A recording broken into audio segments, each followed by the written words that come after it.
बा डॉक्टर ताले आमे सब किए रोगी जाक तो आमे सब मास्टर सर्जन अटंत भक्ति रे मध्य बाबा को कौन कुछ वैद्यनाथ सारा रोग को भल करिया वाला आज दुनिया रे हॉस्पिटल रे कमी अच्छे के गोटे नुआ हॉस्पिटल खोलिले भी सेठी रोगी मान को संख्या बढ़ जाउछ। तो आज बाबा कहले सारा संसार हो गोटे हॉस्पिटल हॉस्पिटल के भल मनीष जानते समस्त रोगी मान एका जाइथान ए संसार भितर जोठी भी गले आम रोगी मान को एका पाइबा के तन रोगी के मन रोगी आ के धन रोगी ताले से रोगी मान को प्रकार मेडिसिन दरकार आज बाबा से मेडिसिन भी दौरान रोगर कारण कोटा तापर मध्य बाबा जो शुणाउछन आज मुरली जमते पिला मान का पाए सुप्रीम सर्जन रो प्रेस्क्रिप्शन डॉक्टर पाख गले कौन कर डॉक्टर प्रेस्क्रिप्शन दौर ना तर मेडिसिन सब लिखुच सेमती आज पूरा मुरली रे आमे जानिबा जे हमर मेडिसिन प्रकृत रे कौन अटा आज तारीख होचे 5 नवंबर 2025 रो मुरली बाबा के ही मीठे बच्चे ये सारी दुनिया रोगियों की बड़ी हॉस्पिटल है। बाबा आया ही सारी दुनिया को निरोगी बनाने ताजे बाबा को जन सारा दुनिया रोगी मान कर बहुत बड़ गोटे हॉस्पिटल है ताले बाबा कोथि पे आछन्ते सारा दुनिया को निरोगी बनेवा पाए। प्रश्न है कौन सी स्मृति रहे तो कभी भी मुरझाइस व दुख की लहर नहीं आ सकती है। को प्रकार स्मृति रहिले दुखर दुनिया भितर रही कि बे आमे केबे झाउलीबाने कि दुखर लहरी आम भितर आसीबन ताले कोटा स्मृति आनेबा सुप्रभा होने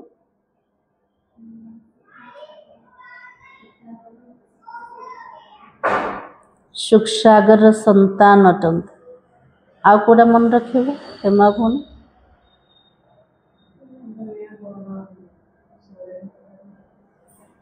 पुराना दुनिया पुराना शरीर तो बाबा कहे अभी हम इस पुरानी दुनिया पुरानी शरीर को छोड़ घर में जाएंगे।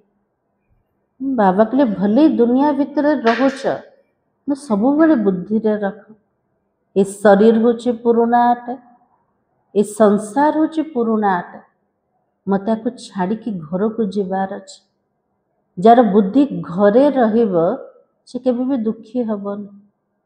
तो बाबा के फिर नई दुनिया में पुनर्जन्म लेंगे घर को तो जीवा तार खुशी और अधिक खुशी कोटा नुआ दुनिया भीतर आसीबार। तो बाबा के हम अभी राजयोग सीख रहे हैं राजाई में जाने के लिए एबे बाबा हमको राजयोग सिखौछन कोठी जीवा पाए सत्य जुगर राजाई को जीवा पाए। बाबा हम बच्चों के लिए रूहानी राजस्थान स्थापन कर रहा है। बाबा मो पिला मान को पाए रूहानी राजधानी बा राजस्थान रो स्थापना करछन जिसमाने राजस्थान देखि के आसले देखछन कोठी अछि माउंट आबू बाबा जमते रूहानी राजस्थान बनौचंते यह स्मृति रहे तो दुख की लहर नहीं आ सकती है। बाबा के लिए गोटे जिनस मन रख जो नुआ दुनिया रे आसेबा से दुनिया रे ना दुख अच्छे ना कौन सी इच्छा अच्छे ना कौन सी कामना अच्छे ना कौन सी रोग अच्छे एमिति दुनिया रे मते आसीबार अच्छे आ पूर्वर मते मो निज घर को जीवार अच्छे। ए स्मृति जो आत्मा को रोचे से आत्मा के भी दुखी हबन। गीत है तुम्ही हो माता पिता तुम्ही वो ओम शांति। गीत कोई तुम बच्चों के लिए नहीं है बाबा के लिए दुनिया रो गीत आम पिला मान को पाए ना ताले का पाए अटे बाबा तो मुरली बुझाऊँचे क्या बुझाऊँचे बाबा तो बाबा के नई नई को समझाने के लिए बाबा घर को जो नुआ नुआ पिला माने आसुचंते सेमान को बुझेबा पे बाबा गीतर प्रयोग कले ऐसे भी नहीं यहाँ सब समझदार ही हो बाबा कहले एमिति भी नहीं मोर सामना रे जो मोर पिला माने बसचंते समस्ते ज्ञानी समझदार के नहीं बाबा कहते नहीं है नहीं बेसमझ को समझदार बनाया जाता है मुरली शुणिबा पूर्व बेसमझ थिले मुरली शुणिबा परे समझदार हो जाउछंते तो बाबा के बच्चे समझते हैं हम कितने बेसमझ बन गए थे अब तो बाबा हमको समझदार बनाता है पूर्व भक्ति रे थिले दुनिया भितर थिले अज्ञानतार अवस्था रे थिले किंतु बाबा पाखक आसीगले आत्मा जमते समझदार है ज्ञानी बनीगला जैसे स्कूल में पढ़कर बच्चे कितना समझदार बन जाते हर एक अपनी अपनी समझ से वरिष्ठर इंजीनियर आदि बनते हैं पिलाटा स्कूल को न जीवा पर्यंत अज्ञानी था स्कूल को गला पाठ पढ़िला जमती समझदार है गला से समझ अनुसार कि डॉक्टर होची कि इंजीनियर होची तो बाबा के यह तो आत्मा को समझदार बनाना है एटी समझदार ज्ञानी में क्या को बनेवार छे आत्मा पढ़ुची के आत्मा पढ़ुचे तो बाबा की पढ़ती भी आत्मा है इस शरीर द्वारा दुनिया रा पाठ भी पढ़ुचे आत्मा का किंतु माध्यम होचे शरीर एठी भी बाबा कुछ मु आत्मा को पढ़ुचे किंतु केमिति पढ़ुचंते हमें शरीर द्वारा परंतु बाहर में जो भी शिक्षा मिलती वो अल्प काल के लिए शरीर निर्वाह दुनिया रे जो पाठ पढ़िले जो शिक्षा मिलला सेटा अल्प समय निज शरीर को निर्वाह करिया एठी जो पाठ पढ़ुचंती केते समय तो बाबा के भल कोई कन्वर्ट भी करते हिंदुओं को क्रिश्चियन बना देते हैं किस लिए बाबा के लिए धर्मांतरण कर हिंदू मान को क्रिश्चियन बने दौरान कौन पे बनाऊँ केमिति बनाऊँ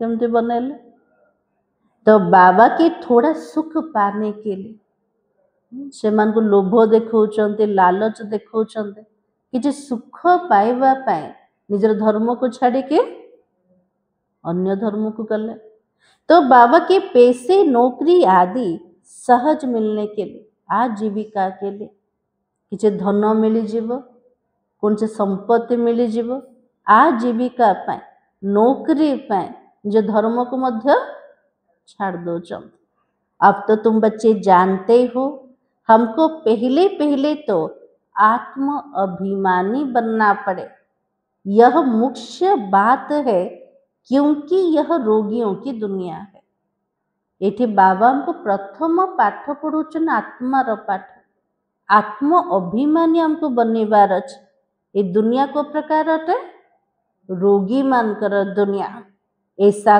कोई मनुष्य नहीं जो रोगी नहीं बनता हो बाबा के लिए दुनिया भितर कोठी भी खोज एमती किए अच्छे जब किसी रोग ना अच्छा समस्ते रोगी आटा तो बाबा की कुछ ना कुछ होता तो जरूर है शरीर जदि ठीक ठाक अच्छे मानसिक रोग थी जदि मन और शरीर ठीक अच्छे धन रे खिटपिट थी परिवार संबंध संपर्क भीतर खिटपिट रहे तो बाबा की सारी दुनिया बड़े ते बड़े हॉस्पिटल है बाबा के लिए सारा संसार होचे सबुठ बड़ हॉस्पिटल जिसमें सब मनुष्य पतित तो रोगी है ताले रोगर कारण भी गोटे पतित पनाट प्रत्येक मनुष्य जी रोगी और पतित आयु भी बहुत कम होती है अचानक मृत्यु को पा लेते हैं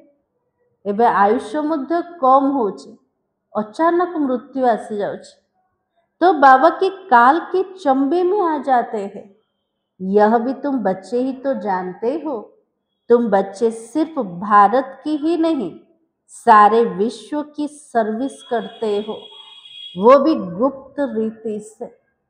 बाबा कहले केवल भारतर नुह आमे विश्वर मध्य सेवा करछन, किंतु काहाको मध्य जना पड़ुनी केमती सेवा करछन्ते गुप्त स्वरूप रे। चाहे मनसा सेवा कले, चाहे किसी सफल भी कले, चाहे बाबा को मने पकाउछन्ते, ज्ञानर धारणा करछन्ते, आत्म अभिमानी हबार मेहनत करछन्ते, किंतु बाबा कहले काहाको देखा जाउछे कि गुप्त रीति रे होचे।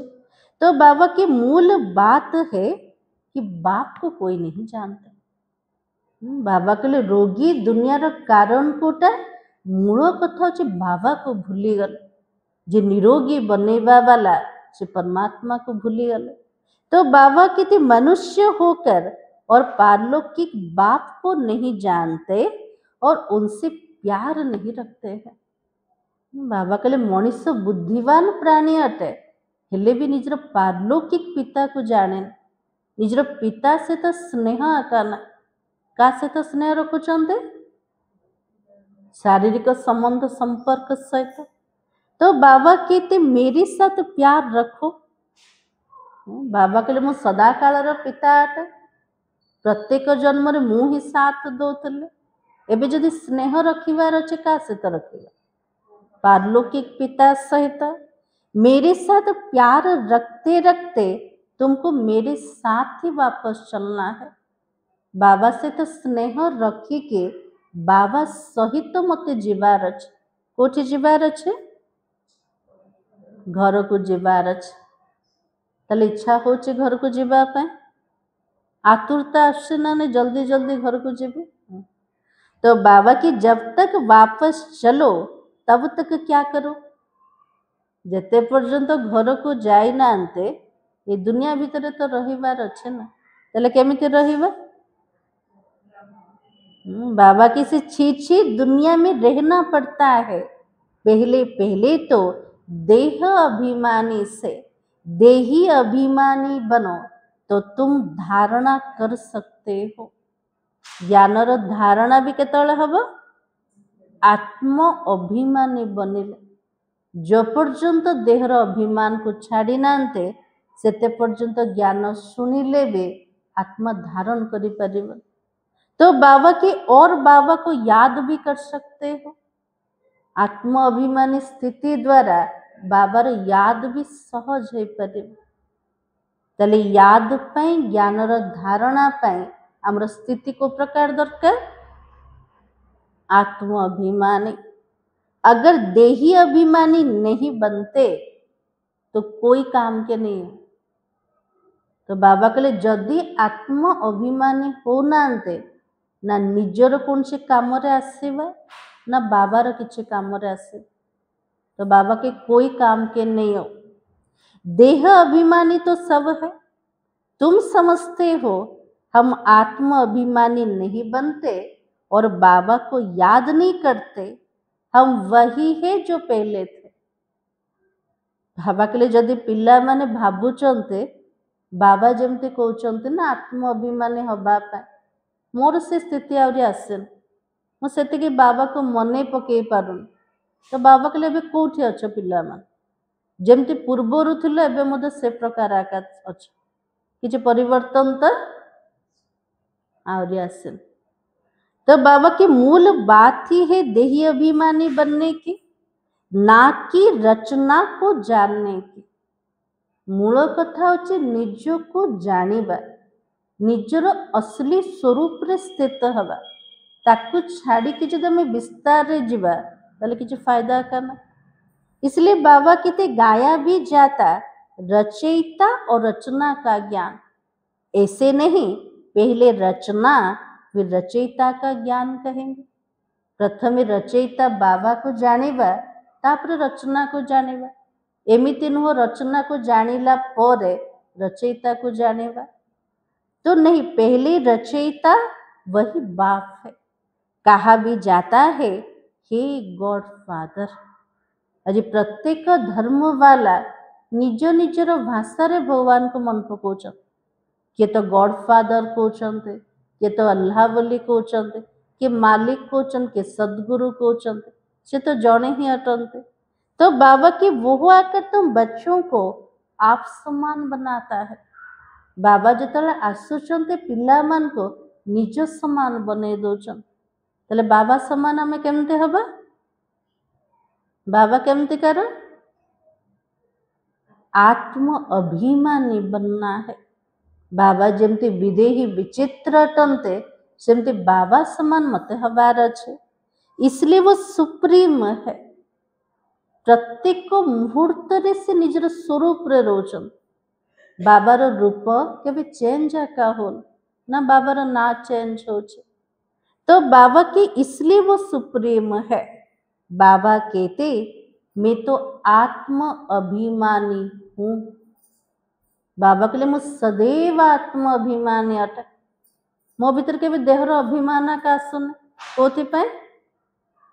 बाबार शरीर का ना। बाबा जन्म मृत्यु बंधन रु न्यारा अटंते। तो बाबा कहते जिसमें प्रवेश किया उनको भी आत्म अभिमानी बनाता हूँ। शिव बाबा जहां भीतर प्रवेश कले से आत्मा को भी आत्म अभिमानी बनौचंते। इनमें प्रवेश करता हूँ इनको कन्वर्ट करने के लिए। शिव बाबा ब्रह्मा को भीतर प्रवेश कले, प्रथमे ब्रह्मा कर आत्मा को कन्वर्ट कले। कोठु कोठि को नले बाबा? ए धर्म रो से धर्म को बाबा नहीं नानते। बाबा कौन कले? तो बाबा के यह भी देह अभिमानी था। इनको भी कहता हूँ अपने को आत्मा समझकर मुझे यथार्थ रीति याद करो। बाबा कन्वर्ट कर ले देहर अभिमान टारो आत्म अभिमानी स्थिति को। बाबा ब्रह्मांकर आत्मा को कहते निज को आत्मा भाविक शिव बाबा को यथार्थ रूप में मन पकाओ। ऐसे बहुत मनुष्य है जो समझते भी है आत्मा अलग है और जीव अलग है। बहुत मनीष मन एटा भी बुझुच। जदि के शरीर छाड़ीदेला कौन कहते ता भीतर आत्मा पलैला। तो जानुंट आत्मा अलग अटे और शरीर भी अलग अटे। आत्मा देह से निकल जाती है तो दो चीज तो हुई ना। आत्मा जदि शरीर बाहर की गला ताले शरीर और आत्मा दीटा जिनस हो गला। किंतु कहते मोर आत्मा मु आत्मा बोली भावुना। इसलिए बाबा समझाते तुम आत्मा हो। आत्मार जोटा यथार्थ परिचय बाबा हमको दौचन। पूर्वर आमे भी कौन भावुले? कौन भावुले? मोर आत्मा को दुखी करनी, मोर आत्मा को कष्ट दियनी। किंतु मु आत्मा तार समझ नथिला। तो बाबा कहते आत्मा ही शरीर लेकर पाठ बजाती है। तो बाबा बार बार समझाते अपने को आत्मा समझो। इसमें बड़ी मेहनत चाहिए। बार बार भाविले भी भूली जाऊँ। कौन भूली जाऊँ? मु आत्मा। आत्म अभिमानी स्थिति बनवाई बाबा के लिए सहज ना, बहुत परिश्रम दरकार। जैसे स्टूडेंट पढ़ने के लिए एकांत में बगीचे आदि में जाकर बैठते हैं। जमती दुनिया पाठ पढ़िया वाला स्टूडेंट माने पाठ पढ़िया गोटे एकांत जगह खोजुचन। गोटे एकुटिया जाइए बगीचारे बसिके से माने पाठ पढ़ुचन। आज बाबा उदाहरण कौन दौचन? कौन देले? बाबा कहले आमे भी ये दुनिया भितर रही के समस्त भितर रही के एक अंतरे हमको हजि जीवार अच्छे। आवाज भितर अच्छे किंतु आवाज परास्ते सबू भितर अच्छे किंतु उपराम और न्यारा अवस्था। तो बाबा के पादरी लोग भी घूमने जाते हैं तो एकदम शांत रहते हैं। वो कोई आत्म अभिमानी तो नहीं रहते हैं। जो माने ख्रिस्टियन मानकर पादरी माने से माने भी कोटी यात्रा रे करछन्ते से माने भी शांत रोचन। तार अर्थ कौन आत्म अभिमानी स्थिति अच्छी कि ना? तो बाबा के क्राइस्ट की याद में रहते हैं। घर में रहकर भी तो याद कर सकते, परंतु खास एकांत में जाते क्राइस्ट को याद करने के लिए। घरे रहीकि मध्य जीसस क्राइस्ट को मन पकई पारिबे, किंतु एकांत रे जाउछन्ते, गोटे चर्च को जाउछन्ते कोथि पे? खास करके एकांत रे क्राइस्ट को मने पकेवा पाए। तो बाबा कहते कोई तरफ देखते भी नहीं है। नन मान को देखिए ना, से मान को पाई कौन कुआ जाए? नन्स बट वन, केवल भगवान को स्मृति रे रहे, जीसस क्राइस्ट को मने पकेवे, आ कहा को मध्य से माने देखिए। तो बाबा कितने अच्छे अच्छे होते हैं, समझते भी है। हम क्राइस्ट को याद करते करते उनके पास चले जाएंगे। जो मैंने भल भल ख्रीस्टियन आत्मा हे से मैंने भावुचंते क्राइस्ट को मने पकईकि आम कोठी पहुँची जीव, जोठी क्राइस्ट थे आम से पहुँची जीव। क्राइस्ट हेवन में बैठा है और हम भी हेवन में चले जाएंगे। भावुचन जीसस क्राइस्ट तो स्वर्ग रे बसचंते, क्राइस्ट को मन पकेले आमे भी स्वर्ग बा हेवन रे पहुँचे जीव। यह भी समझते हैं क्राइस्ट हेविनाली गॉड फादर के पास गया है। एटा भी से माने भावुचंती जीसस क्राइस्ट केबे भी कहि नांते मो भगवान अटे, तो सब कौन कहते I am son of God. तले एटा भी भावुचंते जीसस क्राइस्ट ईश्वर पाखक पड़े, जे स्वर्गर स्थापन करता, जे परमेश्वर पाखक पड़ेले। तो बाबा के हम भी याद करते करते उनके पास चले जाएंगे। सब क्रिश्चियन उस एक के बच्चे ठहरे। प्रत्येक क्रिश्चियन का संतान जीसस क्राइस्ट का संतान। उनमें कुछ ज्ञान ठीक है। बाबा के ख्रीस्टियन धर्म रे अन्य धर्म वाला भितर किछटा ज्ञान जमती ठीक अच्छे, से मैंने एक को मानुचंते। तो बाबा कहते लेकिन क्राइस्ट की आत्मा ऊपर तो गई भी नहीं है। जो मैंने भावुचन कितना ठीक कितना भूल है। जो भावुचन क्राइस्ट कर आत्मा स्वर्ग को पड़ेला, बाबा कहले स्वर्ग को तो जाए ना आनते, कोठी अछंते कोठी अछंते अन्य नाम रूप रे अन्य शरीर एठी कोठी एका थिबे। तो बाबा के सब क्रिश्चियन उस एक के बच्चे ठहरे। क्राइस्ट नाम तो शरीर का है, जिसको फांसी पर चढ़ाया वो कौन है? बाबा कहले फांसी रे किए चढ़िला, आत्मा ना शरीर? आत्मा तो चली गला ना। तो बाबा कहते वो क्राइस्ट की आत्मा गॉड फादर के पास गई, यह कहना भी रॉन्ग हो जाती है। आत्मा को केबे की मारी परिवन, आत्मा को के फांसी रे चढ़ई परिवन। आत्मा तो अजर अमर अविनाशी सत्ता अटे, शरीर जमती क्रॉस रे चढ़ी गला। तो बाबा कहते गॉड फादर के पास गई, ये कहना भी रॉन्ग हो जाता है। भगवान को पाख को क्राइस्ट कर आत्मा पड़ेला, बाबा कहले एटा भी भूल हो जाए। मुक्ति तो क्या को मत एबे पर्यंत मिलनी आका, कौन से आत्मा परम धाम को जाए। जो बाबा आसवे मुक्तिदाता, जो प्रत्येक आत्मा घर को जापारे। इसलिए बाबा कहते वापस कोई कैसे जाएगा, हर एक को स्थापना फिर पालना जरूर करनी होती है। प्रत्येक धर्म स्थापक माने आसिले निज धर्मर स्थापना भी कले, स्थापना कला पर काम सरी जीवन से धर्म भितर गोटे बड़ ये आसवे, चाहे पप रूप में आसवे, किंतु से धर्मर से आत्मा को पालना कर एमती नहीं जन्म देदेले छाड़ के चली जाए। तो बाबा कहते मकान को कोई पोताई आदि कराई जाती है, भी तो पालना है ना। घरटा बनई देले किंतु छाड़ दौरान कि प्रत्येक वर्ष कौन कर रिपेयरिंग कर चून दौरान पोताई कले। बाबा कहले गोटे धर्म स्थापक आत्मा जदि धर्मर स्थापना कला, से धर्मर पालना मध्य किए कर, से आत्मा ही कर। तो बाबा की अब बेहद के बाबा को तुम याद करो। यह नॉलेज बेहद के बाबा के सिवाय कोई भी तो दे नहीं सकता है। अपना ही तो कल्याण करना है, रोगी से निरोगी बनना है। बाबा के लिए कहार कल्याण पे बैठे आसचंते, ନିଜେ ନିଜର କଲ୍ୟାଣ କରିବା ପାଇଁ हमको रोगीरू निरोगी हवार अच्छे। ये रोगियों की बड़ी हॉस्पिटल है।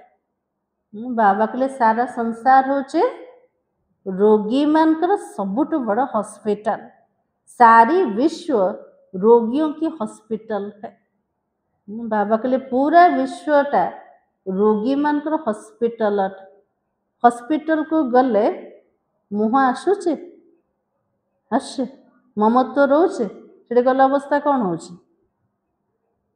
शरीर प्रति घृणा आसुचे ना ना। तो बाबा कहले विश्व मध्य केते बड़ हॉस्पिटल जो देखिए से रोगी मान रोगी जरूर जल्दी मर जाएंगे। जाको बेसी रोग हो से आत्मा तो जल्दी शरीर छाड़ दब। बाबा आकर इस सारे विश्व को निरोगी बनाता है। ऐसे नहीं यहाँ ही निरोगी बनेंगे। बाबा तो आसुचंते आत्मा को निरोगी बनेवा पाए कौन शरीर एठी निरोगी हो जीवो कि हबने कौन पे हबने कर्मर हिसाब किताब अच्छे विकार द्वारा शरीर उत्पत्ति। तो बाबा कहते निरोगी होते हो नहीं दुनिया में। बाबा जितने आत्मा को पूरा निरोगी बने दौरान निरोगी शरीर केबे मिलेबा सत्य जगत दुनिया रे। पुरानी दुनिया में निरोगी तो हो ना सको। बाबा के लिए पुराना तमो प्रधान सृष्टि रे निरोगी शरीर तो यही परिवार में। ये लक्ष्मी नारायण निरोगी एवर हेल्दी है। सबुठु ऊंचा लक्ष्मी नारायण अट। लक्ष्मी नारायण होचंदी निरोगी और सबुठु स्वास्थ्यवान। वहाँ आयु भी बड़ी होती है और रोगी विशेष होते हैं। बाबा के लिए सत्य जुगर आयुष्य मध्य बड़ थिबो किंतु जो माने विकारी से माने रोगी अटल से माने निर्विकारी से निरोगी अटल। तो बाबा किते वाइसलेस रोगी नहीं होते हैं। रोगर कारण भी कोठा हमर करिथिबा विकर्म अटे विकार युक्त कर्म। सत्य जुगरे तो संपूर्ण निर्विकारी आत्मा थिला सेठी कौन से रोगर चिन्ह का नहीं। वो तो संपूर्ण निर्विकारी है। तो बाबा खुद कहते इस समय सारा विश्व भारत खास रोगी है। बाबा के लिए वर्तमान समय रे सारा विश्व खास करके भारत सबुठारो रोगी अट। अधिक सुख भी भारत देखे अधिक दुख भी किए देखिए भारत का देखिए। ये भारत संपूर्ण निरोगी थिला आज भारत पूरा रोगी ही जाए। तुम बच्चे पहले पहले निरोगी दुनिया में आते हो तो निरोगी बनते कैसे हो। बाबा रोग विषय सब शुणे दे निरोगी केमते हबा तापे मेडिसिन कौन। तो बाबा की याद की यात्रा से जिते यात्रा यात्रा रे रहिबा सेतिकी आत्मा निरोगी हवा। याद से तुम चले जाएंगे अपनी स्वीट होम। बाबार स्मृति रे रही के आत्मा जमते मन बुद्धि रे पूरा उड़ी जाउछ। कोठी उड़ी की जाउछ निजर मीठा घर को। यह भी एक यात्रा है ना। मन बुद्धि यह लोक रु पर लोक को नबा साकार सृष्टि परम धाम को नहीं जीवा। बाबा कहले एटा भी आत्मार यात्रा अटे मन बुद्धिर यात्रा। तो आत्मा की यात्रा है बाप परमात्मा के पास जाने की। ये तो स्पिरिचुअल यात्रा है। यह अक्षर कोई समझ नहीं सकेंगे। जो आत्मिक यात्रा रूहानी यात्रा स्पिरिचुअल यात्रा बाबा के लिए आर अर्थ को किए भी बुझे पारे। तुम भी तो नंबर वार जानते हो परंतु भूल भी जो जाते हो। आम पिला माने भी नंबर वार सब जाक जानुचंते हेले भी भूली जाउचंते ना ना। मूल बात तो यह है समझाना भी बहुत सहज है परंतु समझाए वो हो जो बाबा के लिए बुझेबा पूरा सहज अटे किंतु बुझे पारिबो किए बुझे पारिबो जो बाबा की जो खुद भी रूहानी यात्रा पर हो। खुद होगा नहीं दूसरों को बताएगा तो तीर तो नहीं लगेगा। निजे बाबा को मने पकेबेनी अन्य मान को कहबे बाबा को मन पका ताले कहिबार तीर लागिबो कि लागिबनी। इसलिए बाबा कहते सच्चाई का जोहर चाहिए। ज्ञानर खंडारे यादर भी धार दरकार ता सहित सत्यतार मध्य धार दरकार। आमे अन्य मान को बुझेबा पूर्वर निजे सेतिकी धारणा करबा दरकार। जदि निजे धारण कर नथिबा अन्य मान को केवल सुनेबा तले बाबा को से आत्मा तो पंडित ना ना। तो बाबा कहते हम बाबा को इतना याद करते हैं जो बस स्त्री पति को कितना याद करती है। बाबा के लिए दुनिया रे स्त्री निजर स्वामी को केती मन पकाउछे बहुत मन पकाउछे। एठी हमें का मन पकेबा ताले बाबा की। तो बाबा के पतियों का पति है, बापों का बाप है और गुरुओं का गुरु है। जो स्वामी को मन पकाउछन्ते से स्वामी की भी का मन पकाउछे दुख पड़ले भगवान को मन पकाउछे ना। ताले आमे का मन पकेबा जे स्वामी मानकर स्वामी पिता मानकर पिता गुरु मानकर गुरु से एक परमात्मा को मन पकेबा। तो गुरु लोग उस बाप को ही तो याद करते। भक्त माने गुरु को मन पकेले किंतु गुरु का मन पकाउछे गुरु तो से भगवान को का मन पकाउछे। तो क्राइस्ट भी बाप को ही याद करते थे। जीसस क्राइस्ट भी कौन कहते मु ईश्वर संतान ताले का मन पकाउथिबे ईश्वर को मन पकाउथिले परंतु उनको कोई जानते नहीं है। भले भगवान को मन पकाउछन किंतु भगवान को यथार्थ परिचय का पाखरे भी नहीं। बाबा जब आए तब आकर अपनी पहचान देवे। हमें निजर निजर मत अनुसार भगवान को कहीदेले एमती सेमती मान्यता अनुसार कहीदेले परंपरा अनुसार कहीदेले किंतु भगवान केमितिकार भगवान जेतले आसते निजे निजर परिचय देले। भारतवासियों को ही बाप का पता नहीं है औरों को कहाँ से मिल सकता है। भारत रे भगवान आसिले किंतु भारतवासी मान को भगवान किए जना ना। बाबा के अन्य माने केमिति जानिबे। विलायत से भी यहाँ आते योग सीखने के लिए समझते हैं प्राचीन योग भगवान ने सिखाया है। प्राचीन योग शिक्षा पे फॉरेन रू भी ये आस भारत को तले प्राचीन योग शिक्षा वाला किए स्वयं भगवान अटंते। ये तो भावना है। तो बाबा समझाते सच्चा सच्चा योग तो मैं ही कल्प कल्प आकर सिखलाता हूँ वो भी एक ही बात। बाबा के सच्चा राजो जोग बाबा प्रत्येक को कल्परे आसुचन पिला मन को जोग शिखेवा पाए। तो बाबा की मुख्य बात है अपने को आत्मा समझकर बाबा को याद करो। इसको ही रूहानी योग कहा जाता। बाकी सबका जिस्मानी योग है। बाबा के लिए केवल आत्मिक जोग रूहानी जोग अटे और जोटा दुनिया रे सब कर शारीरिक जोग अटे। ब्रह्म से योग रखते वो भी तो बाप नहीं है ना। ब्रह्म ज्ञानी हेतिवे तत्व ज्ञानी हेतिवे से माने ब्रह्म को ईश्वर बोली भावुचंते। ब्रह्म से तो बुद्धि जोग रखिले। बाबा कहले ब्रह्म कौन भगवान के ब्रह्म कौन ईश्वर के ताले ईश्वर के तो बाबा कहते वो तो महतत्व है रहने का स्थान है। परम धाम ब्रह्म होचे महतत्व अटे जोटी परमात्मा रहुचंते आत्मा मन को रहिबा स्थान अटे। तो दुनिया रे का मन पकेले घर को मन पकेले घरे रहिबा वाला मालिक को मन पकेले। तो बाबा कहते राइट तो कौन है एक बाबा ही तो है। सत्य कहिबा वाला और सदा काल सत्य किए अटंते जने मात्र बाबा। एक बाबा को ही सत्य कहा जाता है। यह भी भारतवासियों को पता नहीं बाकी सत्य कैसा है। भगवान को पाई कहउछन God is the truth Shiv ही सत्य अटन केमिति से सत्य एटा काहाको मध्य जणा सत्य शुणाउछन्ति सेतिपई सत्य अटन्ति आ सबुबेले अविनाशी अटन्ति सेतिपई सत्य अटन्ति। तो बाबा कहते वही तो सच्चखंड की स्थापना करता है। से सत्य परमात्मा जितने आसिले सत्य खंड सत्य जुगर स्थापना कर सच खंड और झूठ खंड है।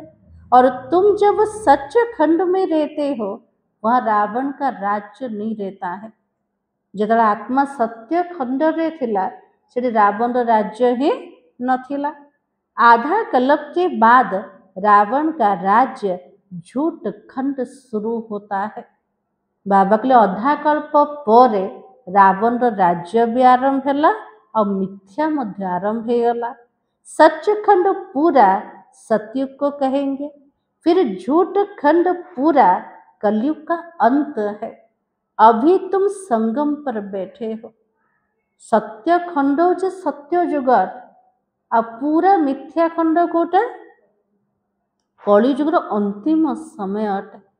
तो बाबा कहले एबे कोठी पिला माने बसछ संगम र समय रे ना इधर हो ना उधर हो, ना कली जुग रे अछंते ना सत्य जुग को जाइछंते।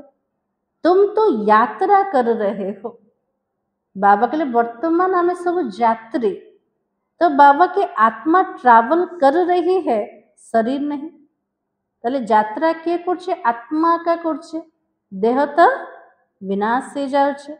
बाबा आकर के यात्रा करना सिखलाता है। सच्चा यात्रा करिवा रूहानी यात्रा करिवा एटा सिखौचंते किए बाबा। यहाँ से वहाँ जाना है तुमको यह सिखलाते। वो लोग फिर स्टार मून आदि तरफ जाने के ट्रैवल करते हैं। आजिकाली वैज्ञानिक माने विज्ञान कौन करछे चंद्र पृष्ठ रे पहुंचिया पाए कौन से तारा भीतर आसिया पाए। तो बाबा कहते वहां पर ट्रैवल करते। अभी तो तुम जानते हो उनमें कोई फायदा नहीं है। बाबा कहले एते दूर दूर पर्यंत यात्रा कले किंतु कौन सी फायदा अच्छी के किसी भी फायदा नहीं। इन चीजों से ही सारा विनाश होना है। जो जिनस अति को जीवता द्वारा तो विनाश सब, बाकी जो भी इतनी मेहनत करते सब व्यर्थ ही है। बाबा कहले भले चंद्र पृष्ठ को गले कोठी भी गले एते परिश्रम करछन किंतु सब जाक व्यर्थ काट। धन भी नष्ट, समय भी नष्ट, शक्ति भी नष्ट। और तुम जानते हो ये सब चीजें जो साइंस से बनती है वो तो भविष्य में तुम्हारा ही काम में आएगी। विज्ञान पूरा रिफाइन है कि जीव कोठी सत्य जुगर से विज्ञान पूरा सुख आत्मा को दब। किंतु आज विज्ञान कौन करछे सुखर साधन भी दौचे ता सहित विनाश मध्य ता द्वारा का होचे। तो बाबा की तो ये ड्रामा बना हुआ है। बेहद का बाप आकर पढ़ाता तो कितना रिगार्ड रखना चाहिए। बेहदर बाबा मते पाठ पढ़ाउछन्ते, स्वयं भगवान मते पाठ पढ़ाउछन्ते। तले बाबा प्रति केतिके हमर सम्मान रहबा दरकार। तले अच्छे ना नहीं अच्छे रिगार्ड। तो बाबा के टीचर का वैसे भी बहुत रिगार्ड रखते हैं। ब्रह्मा बाबा जिते बेले थिले से समय शिक्षक मान को बहुत महत्व दौते। शिक्षक मान सम्मान थिला। आज से रिगार्ड अच्छे नहीं। तो बाबा की टीचर फरमान करता है अच्छी रीति पढ़कर पास हो जाओ। अगर फरमान को नहीं मानोगे तो नापास हो जाओगे। शिक्षक जमते कोचन भले के पाठ पढ़ले पास हम। जदि टीचर कथा को मानवे नहीं से पिलाटा तो फेल हो जीव। बाबा भी कहते तुमको पढ़ाते ही विश्व का मालिक बनाना। ये लक्ष्मी नारायण तो मालिक है, भले प्रजा भी मालिक है परंतु दर्जे तो बहुत है ना। बाबा कहले मो पाठ पढ़ुचे विश्वर मालिक बनया पाए। लक्ष्मी नारायण किए थे महाराजा महाराणी थे, विश्वर मालिक थे। से प्रजा भी कह मो मालिक अटे किंतु पोस्ट पोजिशन भितर तो अंतर आसीजीव। भारतवासी भी सब कहते हैं मालिक है। गरीब भी भारत का मालिक अपने को समझेगा परंतु राजा और उनमें फरक कितना है। गोटे साहुकार आउ गोटे गरीब दी जन जाक कौन मु भारतर मालिक अटे, साहुकार आउ गरीब भितर पार्थक्य तो अच्छे ना, दी जन जाकर पद गोटे क्या ना। तो बाबा के नॉलेज से मर्तव्य का फर्क हो जाता है। जे जति ज्ञान को धारण करिवो तार अनुसार पदर तफात हो जाव। तो बाबा कहते नॉलेज में भी होशियारी चाहिए। ज्ञान को शुणिबा जीवन रे आनिबा अन्य मान को दबा ता भितर मते बाबा को चालाकीपन दरकार, पवित्रता भी जरूरी है, हेल्थ और वेल्थ भी चाहिए। पवित्रता द्वारा स्वास्थ्यर प्राप्ति और ज्ञान द्वारा धनर प्राप्ति। तो बाबा कहले दीटा जिनस दरकार, ज्ञान भी दरकार तो पवित्रता भी दरकार। स्वर्ग में तो सब है ना, और बाबा एम ऑब्जेक्ट समझाता है। स्वर्ग रे धन भी थी तो स्वास्थ्य भी थी तो शांति भी सेठी अच्छे। तो बाबा कुछ दुनिया में और कोई की बुद्धि में यह एम ऑब्जेक्ट होगा भी नहीं। दुनिया रे एते बड़ बड़ पाठ पढ़ुछन किंतु एते ऊंचा लक्ष्यकार जीवन रे अच्छी कि बाबा को लक्ष्य दौरान पिला मान को लक्ष्मी नारायण समान बनो। तो बाबा कहते तुम फट से कहेंगे हम तो यह बनेंगे तो सारे विश्व में हमारी राजधानी होगी। यह तो अभी पंचायती राज्य है, पहले थे डबल ताजधारी, फिर एक ताज, अभी तो 9 ताज है। सत्य जुग रे डबल मुकुट थिला, द्वापर को आसिले गोटे मुकुट उड़ीगला, गोटे मुकुट मात्र रहिला। को मुकुटटा उड़ीगला पवित्रतार। एबे को मुकुट अच्छे, एबे तो प्रजा मान को ऊपर शासन कल, एबे कौन से राजा का नाम। तो बाबा के 9 ताज है। बाबा ने मुरली में कहा था यह भी चित्र हो, डबल सिरताज राजाओं के आगे सिंगल ताज वाले माथा झुकाते हैं। हाँ, बाबा मुरली रे गोटे थर कही पिला मन गोटे चित्र तैयारी कर। डबल मुकुट धारी किए थिले? लक्ष्मी नारायण थिले, सीताराम थिले। तांकर सामना रे गोटे मुकुट वाला जमते पूजा करछन द्वापर जुगर। तो बाबा कहते मैं तुमको राजाओं का राजा डबल सिरताज बनाता हूँ। तो ये बाबा पाठ पढ़ुचंद कोथि पे? राजा मनकर राजा बने बापा, डबल मुकुट धारी। वो तो अल्प काल के लिए है और यह तो 21 जन्मों की बात है। पहली मुख्य बात है पावन बनने की। बोले मुख्य कथा कोठी आसीगला, मो आत्मा केमिति पवित्र बने। बाबा कहले चिंतार दुनिया भितर भले निश्चिंत रुह किंतु गोटे चिंता सब बेले कर, मु केमती पावन हेबे, केमती सतो प्रधान हेबे, केमती दंडर मुक्त हेबे। बाबा कहले तार चिंता कर। बुलाते भी हो आकर पति से पावन बनाओ, ऐसे तो नहीं कहते कि राजा बनाओ। बाबा कहले मते कौन पे डाके थिलो? राजा बने पे ना पावन बने पे? पावन बने पे। तो बाबा कहते अभी तुम बच्चों का बेहद का सन्यास है, इस दुनिया से ही चले जाएंगे अपने घर, फिर हेवन में आएंगे। अंदर में तो खुशी रहनी चाहिए, जबकि समझते हो हम घर जाएंगे फिर राजाई में आएंगे, फिर मुरझाई से दुख आदि ये सब क्यों होना चाहिए। बाबा कहले एबे जदि ज्ञान आसीगला जे मते घर को जीवार अच्छे, तापर मते सत्य जुगर राजधानी रे आसीबार अच्छे। इस स्मृति द्वारा बाबा को केमिति दुख भितर आसी जाउछ, केमिति जीवन रो परिस्थिति भितर पिला माने उदास और झाउली जाउछ। कौन स्मृति हजि जाउछि कि हजि जाउछि ना, से परिस्थिति भितर आम दुखी जाउछन। तो बाबा के हम आत्मा घर जाएगी, फिर पुनर्जन्म नई दुनिया में लेंगी। तो बच्चों को स्थायी खुशी क्यों नहीं रहती है? हाँ, पिला मन को टिके समय खुशी रोचे, तापर खुशी हजि जाउछ ना। बाबा पचारुछन्ते पिला मन को स्थायी खुशी कौन पे रोन, तार कारण कोटे? माया का ऑपोजिशन बहुत है, इसलिए खुशी कम हो जाती। माया प्रत्येक मुहूर्त आमर सामना कर खुशीटा को नहीं जाऊे। पतित पावन खुद कहते मुझे याद करो तो तुम्हारे जन्म जन्मांतर के पाप भस्म हो जाएगा और तुम स्वदर्शन चक्रधारी बनते हो। जानते हो फिर हम अपने राजस्थान में चले जाएंगे। एबे बाबा को स्वदर्शन चक्रधारी बनौछन। आत्मा जमती बुद्धि रे यात्रा करछ। केतटा जुगरे केतटा जुग यात्रा करछ? 5टा जुग 5 स्वरूप अभ्यास करछन्ते ना। तो बाबा कहले स्वदर्शन चक्रधारी एबे होछन्ते। आ भविष्य रे कोठी पहुंची जीवा? रूहानी राजस्थान रे।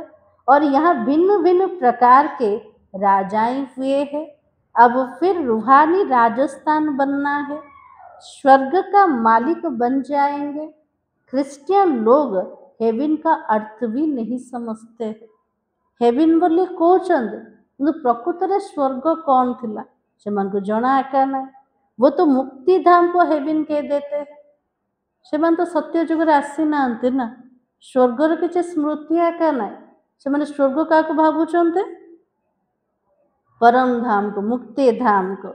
और ऐसे नहीं हेविनाली गॉडफादर कोई हेवन में रहता है। स्वर्गर जे रचयिता स्थापन करता से कौन स्वर्गर रोचंते के रोचंते कोठे? परम धाम रे। वो तो रहता ही है शांति धाम में। अभी तो तुम पुरुषार्थ करते हो पैराडाइज में जाने के लिए। यह तो फर्क बताना है। गॉड फादर है मुक्ति धाम में रहने वाला और हेवन नई दुनिया को कहा जाता है। मुक्ति कोटा जीवन मुक्ति कोटा तार अंतर आमको बुझेबार अछि। आमे जाको भगवान कोचन से रोचंते कोठे? परम धाम रे।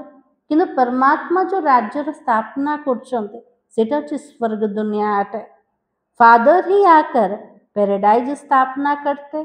तुम जिसको शांति धाम कहते उनको वो लोग हेवन समझते हैं। आमे जाको निजर घर परम धाम बोले कहते दुनिया वाला कौन भावुचन सेटा हेवन व पैराडाइज सटे। ये तो पवित्र बनने की नॉलेज है। बाबा कहते नॉलेज तो बहुत सहज है। यह पवित्र बनने की नॉलेज, मुक्ति और जीवन मुक्ति में जाने की नॉलेज जो बाप ही दे सकता है। मुक्ति जीवन मुक्ति रे जीवार ज्ञान दबा वाला किए जने मात्र बाबा। जब किसी को फांसी दी जाती है तो अंदर में यह रहता है कि हम भगवान के पास जाते हैं। जाको फांसी रो दंड शुणानी है जीव फांसी दिया जीव से कौन भावुचे मते कोठी जीवार अच्छे भगवान को पाख को जीवार अच्छे। फांसी देने वाले भी कहते गॉड को याद करो। फांसी दबा समय रे जे दौचे से भी कौन कौच भगवान को मन पका। गॉड को जानते दोनों भी नहीं है। जाको फांसी होचे जे फांसी दौचे दीजन जाक भगवान को जानना किंतु हेले भी कहचन जे भगवान को मन पका। उनको तो उस समय मित्र संबंधी आदि जाकर याद पड़ता है। कहे भगवान को मन पका भगवान मन पड़ब कि ना क्या मन पकेबे? मित्र संबंधी परिवार जते पर्यंत बंची थिले बुद्धि जोठी जोठी जाइथिला से सब जिनस मन पड़े। तो बाबा के गायन भी है अंत काल जो स्त्री सिमरे कोई ना कोई याद तो जरूर रहता है। बाबा के लिए अंत मते सो गते अंतिम समय रे आत्मा जो स्मृति रे शरीर छाड़ आत्मा को सेमितिकार गतिया का प्राप्त हो। और सतयुग में तो हो ही मोहजित रहते हैं। वहां जानते एक खाल छोड़कर दूसरा ले लेंगे। सत्य जुग रे आत्मा माने जमते मोहजित थिबे सेतिकी तो ज्ञान रहिबो। ये पुराना शरीर को छाड़ के मते नुआ धारण करवार अच्छे। वहाँ याद करने की दरकार नहीं है। इसलिए कहते दुख में सिमरण सब करे। सत्य तृतीया जुग रे भगवान को मन पकेवा किछे आवश्यकता का ना। से भक्ति रे भी कहचन कौन कहचन थे दुख में सिमरण सब करे सुख में करे ना को। କିନ୍ତୁ ସୁଖର ପୁରା ସୃଷ୍ଟି ଥିଲା ଏଇଟା ବି ସେମାନଙ୍କୁ ଜଣା ନାହିଁ। जोड़ी भगवान को मन पकेवा किसी आवश्यकता ही ना। तो बाबा की यहाँ दुख है इसलिए याद करते हैं, भगवान से कुछ मिले, वहाँ तो सब कुछ मिला हुआ है। ये दुख देखिले भगवान को डाकुचंत कि सुख मिल जाओ। तो बाबा कहले सत्य जुग तो सब जाक भरपूर थे, से भगवान को मन पकेवा किसी दरकार ना। तुम कह सकते हो हमारा उद्देश्य है मनुष्यों को आस्तिक बनाना और धनी का बनाना। बाबा कहले आम पिला मानकर उद्देश्य कोटा मनुष्य को नास्तिक और आस्तिक बनेवा। सच्चा जे पिता अटंत से पितांकर बनेदवा, सनाथ बनेदवा। तो बाबा की अभी सब निधन के है, आत्मार माता पिता को जानी ना तार अवस्था कोटा अनाथ अवस्था है। हम धन का बनते हैं, सुख शांति संपत्ति का वर्षा देने वाला तो बाबा ही है। इन लक्ष्मी नारायण की कितनी बड़ी आयु थी, यह भी तो जानते हैं कि भारतवासियों की पहले पहले आयु बहुत बड़ी रहती थी, अब तो छोटी हो गई है। बाबा को प्रथमे प्रथमे भारतवासी मान आयुष्य पूरा 150 वर्ष पर्यंत थिला, किंतु एबे तो धीरे धीरे पूरा कमी गलानी ना आयुष्य। कौन पे कमिला? तो बाबा की थी क्यों छोटी हुई यह भी कोई नहीं जानते हैं। आत्मा जेते विकारग्रस्त पति थी गला, आत्मार कला कमला आयुष्य भी कमी कमी गला। कौन पे आयुष्य कमी जाउचे एटा भी का को जाना नहीं। तुम्हारे लिए तो बहुत सहज हो गया है, समझना और समझाना सो भी नंबर वार, और समझाने हर एक की अपनी अपनी है। जो जैसे धारणा करते वैसे समझाते हैं। बाबा कहले पिला मान को पे सहज हो गला, निजे बुझीबा अन्य मान को बुझेबा। किंतु एबे बाबा कौन कहले प्रत्येकंकर बुझेबा अलगा अलगा निज निजर जी जेति की धारणा करथिबो से अनुसार से प्रकार बुझे पारे। अच्छा, मीठे मीठे सिकलते बच्चों प्रति माता पिता बाप दादा का याद प्यार और गुड मॉर्निंग। रूहानी बाप की रूहानी बच्चों को नमस्ते। हम रूहानी बच्चों की रूहानी बाप दादा को याद प्यार और नमस्ते। धारणा के लिए मुख्य सार सब शोई पड़ला ना अच्छा जाग्रत अवस्था ना निदड़ी भांगीगला नाई। तो बाबा आज कौन कहले सब मन अच्छे ना ना सावित्री बने बाबा कौन कहले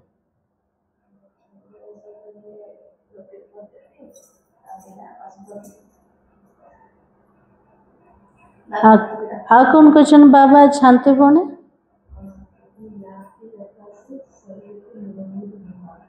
हाजी बाबा निरोगी हवा पे उपाय बते ना ना।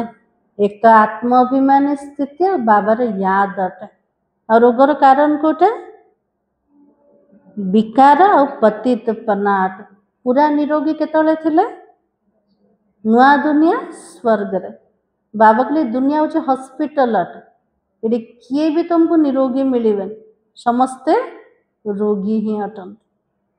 तो बाबा ने कहा जैसे बाबा सदैव आत्म अभिमानी है, वैसे आत्म अभिमानी रहने का पूरा पूरा पुरुषार्थ करना है।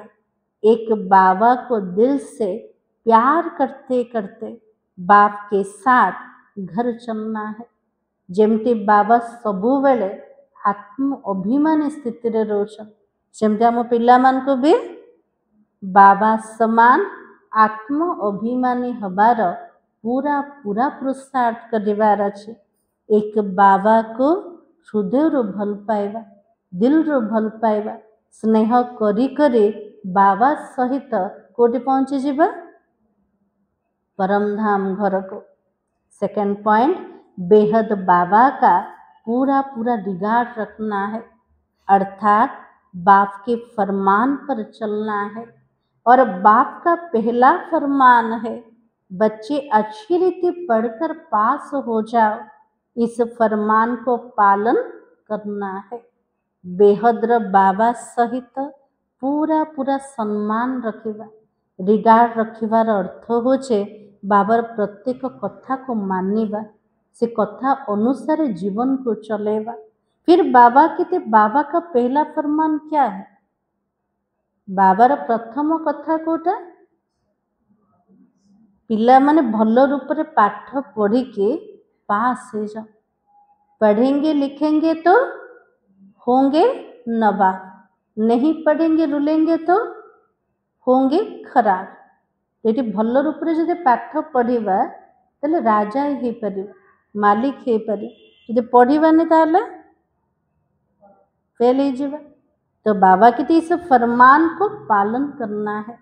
भल रूप रे पाठ पढ़ी के मते पास हबार अच्छे, एटा बाबार कथा को पूरा हमको मानिबार अच्छे।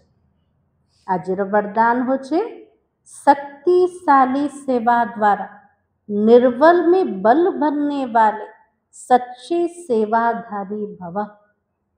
आज बाबार आशीर्वाद कोटा मिलेला, सच्चा सेवाधारी है जाओ। सच्चे सेवाधारी की वास्तविक विशेषता है निर्बल में बल भरने के निमित्त बनना। सच्चा सेवाधारी वास्तविक विशेषता कोटा अटे, जो आत्मा निर्बल हो जाइए ता भीतर बल भरिबा। सेवा तो सभी करते हो, लेकिन सफलता में जो अंतर दिखाई देता है उसका कारण क्या है? बाबार प्रत्येक पिला माने सेवा करछन किछि ना किछि, किंतु सेवार सफलता भीतर अंतर आसी जाउछि। अंतर कारण कोटा? तो बाबा की सेवा के साधनों में शक्ति की कमी है। सेवार जोटा साधन अच्छे ता भीतर शक्ति ना, शक्तिर कमी अच्छे। जैसे तलवार में अगर जोहर नहीं है वो तलवार का काम नहीं करती है, वैसे सेवा के साधनों में यदि याद की शक्ति का जोहर नहीं है तो सफलता भी नहीं होती। तो बाबा के लिए जमती खंडा अच्छे, तार धार जदि नथिबो से खंडा किसी कामर आका ना। आमे सेवा करिबा किंतु यादर जदि शक्ति नथिबो तले से सेवा रे भी सफलता मिलेबनी। इसलिए शक्तिशाली सेवाधारी बनो। निर्बल में बल भरकर क्वालिटी वाली आत्माएं निकालो, तब कहेंगे सच्चा सेवाधारी। बाबा के लिए शक्तिशाली सच्चा सेवाधारी हो। निर्बल आत्मा भीतर बल भरी दियो। और केमिति आत्मा को बाहर करिबा? क्वालिटी आत्मा को। क्वांटिटी तो ऑटोमेटिक बाहर ही जीवे। प्रजा क्वालिटी आत्मा तो ऑटोमेटिक बाहर ही जीवे, किंतु आमको बाहर करिवार अछि काको? वारिस क्वालिटी आत्मा को। क्वालिटी आत्मा को जे बाहर करि पारछे सी होचे प्रकृत रे सच्चा सेवाधारी। आज स्लोगान होचे, हर परिस्थिति को उड़ती कला का साधन समझकर सदा उड़ते रहो। प्रत्येक परिस्थिति आसुचे आम भितर किछि सीख दबा, किछि लेसन दबा। ताले प्रत्येक परिस्थिति भितर उड़ती कला मोर आसीजिव, तार साधन अटे। जदि भाबिकी चलिबा ताहले सबु भितर रहीकि भी आमर स्थिति सब उड़ती कला रे एका जीव। परिस्थिति परिस्थिति तार चिंतन रे जदि रहिबा ताले आत्मा आउरी तळको खसी जीव। ताले परिस्थिति आसे, समस्या आसे, कोथि पे आसेला? आम भितर किछि शक्ति भरिया पाए, आमको आगु को नबा पाए। प्रत्येक तूफान भितर तोफा लुचिकी अच्छे। ये सबू जदि मन रे स्मृति रहिला, से परिस्थिति को आमे पार कले ताले आमे सबू कौन ही जीवा? उड़ती कला वाला। आज सोमान होचे, मैं सच्चे सेवाधारी हूँ। अव्यक्ति सारा अशरीरी विदेही स्थिति का अभ्यास बढ़ाओ। वैसे अशरीरी होना सहज है। भाबा के लिए अशरीरी हवा ପିଲାମାନଙ୍କ ପାଇଁ ସହଜ ନା କଷ୍ଟ? सहज ना कष्ट है? बाबा कहते सहज है, लेकिन जिस समय कोई बात सामने हो, कोई सर्विस की झंझट सामने हो, कोई हलचल में लाने वाली परिस्थितियां हो, ऐसे समय में सोचा और अशरीरी हो जाए, इसके लिए बहुत समय का अभ्यास चाहिए। जोग समय तो अभ्यास रोज मो आत्मा किंतु तार जोटा परीक्षा केतले हो। हाँ, बाबा कहले सर्विस रो झंझट भितर अछंते, कौन से कर्मर हलचल परिस्थिति भितर अछंते, से समय रे भाबिले मो आत्मा अटे पूरा अशरीरी हो गल। ता पाई बहुत काल रो अभ्यास दरकार। तो बाबा कहते सोचना और करना साथ साथ चले, तब अंतिम पेपर में पास हो सकेंगे। भाबिबा, कहिबा और करिबा तीनटा जाक जदि गोटे समान हम, ताले आत्मा अंतिम पेपर रे पास हो पारिबो। केवल भाबिबा भितर ही जदि सीमित हो गला, से आत्मा पेपर रे पास करि पारिबन। मुरलीर सार थिला, ये सारी दुनिया रोगियों की बड़ी हॉस्पिटल है। बाबा आया है सारी दुनिया को निरोगी बनाने। ताले सब जाक बड़ खुशी गले ना नहीं? बाबा कोथि पे आछंते? निरोगी बने कि निरोगी दुनिया को नबा पा। ये दुनिया भितर रहिबा हेले भी दुखी हबार, सेति पे सबले कोन मन रखिबा? मते निज घर को जीवार अच्छे, तापर नुआ दुनिया भितर आसीबार अच्छे। ये दुनिया होचे पुराना, शरीर भी पुराना अटे, आगो छाड़ी के मते जीवार अच्छे। ओम शांति।